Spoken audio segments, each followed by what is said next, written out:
merci d'être de notre pour vous informer. Bienvenue dans votre édition. Le président de transition, président de la République, chef de l'État, général Mohamed Idriss Déby Itno, a promulgué ce 29 décembre 2023 la nouvelle loi fondamentale. La cérémonie de la signature a vu la présence du Premier ministre de transition, du président des grandes institutions, quelques membres du gouvernement et ses proches collaborateurs. Suivez le reportage de nos confrères de la présidence. Adoptée à 85,90% des suffrages, la nouvelle constitution de la République du Tchad a été promulguée ce vendredi par le président de transition, président de la République, chef de l'État, général Mohamed Idriss Déby Itno. Cette cérémonie solennelle marque l'avènement d'une ère nouvelle pour le pays, avec la 5e République de son histoire. Cette nouvelle loi fondamentale, qui a pour base la Constitution de 1996, prend en compte les résolutions et recommandations du dialogue national inclusif et souverain tenu du 20 août au 8 octobre 2022 à N'Djamena et comporte de nombreuses innovations. Parmi ces nouveautés, il y a la création, la réhabilitation et le réaménagement des institutions, notamment le Sénat, la Haute Cour de justice, la Cour suprême, la Cour des comptes, le Conseil constitutionnel, la justice militaire, le Haut Conseil des médias et de l'audiovisuel, le Haut Conseil des chefferies traditionnelles, la Commission nationale des droits de l'homme, le Conseil économique, social et culturel, le médiateur de la République, ainsi que l'Agence nationale des élections. L'une des caractéristiques majeures de cette constitution est la forte décentralisation du pouvoir. Cette évolution vers un État décentralisé s'accompagne d'un engagement accru envers les principes démocratiques et les droits fondamentaux. La signature du décret de promulgation de cette nouvelle constitution par le chef de l'État ouvre la voie à des élections générales, consacrant ainsi le retour à l'ordre constitutionnel. La volonté du peuple souverain exprimée à travers le référendum devient ainsi le moteur du changement politique, renforçant la légitimité des institutions et la confiance des citoyens. La promulgation de la nouvelle constitution du Tchad est une étape importante dans l'histoire de la nation. C'est le fruit d'un processus démocratique et inclusif, incarnant l'espoir d'une gouvernance éclairée, basée sur les aspirations du peuple tchadien.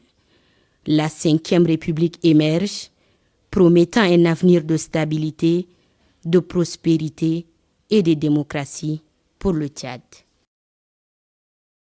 Et puis, cérémonie de lancement officiel du Festival d'Ari 5e édition a eu lieu ce 29 décembre 2023 au Palais des Arts et de la Culture.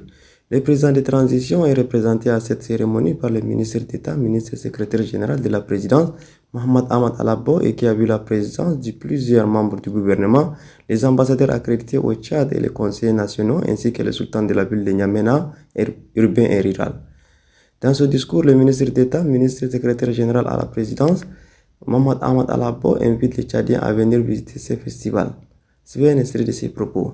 Le pays renferme une véritable mosaïque de communautés avec des expressions culturelles diversifiées et une grande variété linguistique.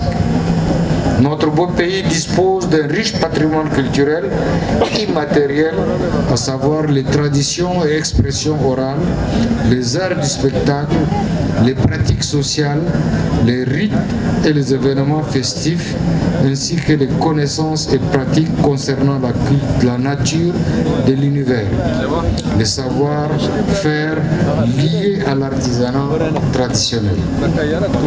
Le festival d'Ari grandit d'année en année. Cette année, les organisateurs ont innové tant par l'internationalisation du festival en invitant plusieurs pays que par la programmation des ateliers créatifs. 230 jeunes, frères et sœurs, venant de 23 provinces, seront formés dans la formulation des projets et les 3 meilleurs projets seront financés. Nous devons en quelque sorte joindre l'utile à l'agréable. Le président de la République instruit le ministre en charge de la culture a valorisé notre patrimoine auprès des jeunes. La culture peut ainsi exercer une influence positive de la manière la plus profonde sur nos comportements et perceptions, en particulier ceux qui nous semblent les plus évidents et les plus naturels. Dans toutes les actions du gouvernement, nous avons toujours mis en avant la valorisation du patrimoine culturel matériel et immatériel. Cette importance est garantie par la constitution de notre pays. C'est pourquoi nous avons augmenté le budget 2024 du département en charge de la culture. Je voudrais inviter vivement tous mes compatriotes et les expatriés qui vivent avec nous ou de passage au Tchad à venir massivement visiter les espaces du Festival d'Ari pour s'imprégner et à la fois découvrir les merveilles de notre beau pays, le Tchad. Le président du cadre national de concertation des partis politiques, Dr Nasser Hadjimassengar, a fait un point de presse ce 29 décembre 2023 dans son siège au quartier Ndjari dans la commune du 8e arrondissement, un point de presse relatif au fonctionnement du CNCP et le résultat définitif du référendum constitutionnel. Je vous invite à suivre un extrait de ces propos. Le peuple tchadien a voulu faire du CNCP un instrument au cœur du processus électoral pour un retour paisible à l'ordre constitutionnel. Cette volonté du peuple a eu son début d'exécution lorsque le cadre a été créé. Malheureusement, dès sa mise en place, des querelles internes ont bloqué son fonctionnement pendant plus de 4 mois. 4 mois au cours desquels l'essentiel du cadre juridique et organisationnel ayant conduit au référendum a été mis en place sans aucun regard du CNCP. Je voudrais citer entre autres la loi créant la CONOREC avec son décret d'application, la composition de la CONOREC, le code électoral spécial, le calendrier de l'enrôlement en vue de la mise à jour du fichier électoral, pour ne citer que cela. Cette absence ou l'inaction du CNCP a eu une répercussion non seulement sur l'organisation du référendum, mais aussi sur le contenu de ces différents textes. Les critiques élevées ça et là pendant tout le processus référendaire auraient pu être évitées si le cadre était fonctionnel. Tout en faisant notre mea culpa, nous devons à partir de maintenant nous remettre en cause et prendre de bonnes résolutions afin d'être à la hauteur des aspirations futures du peuple tchadien. L'année qui s'ouvre sera une année électorale.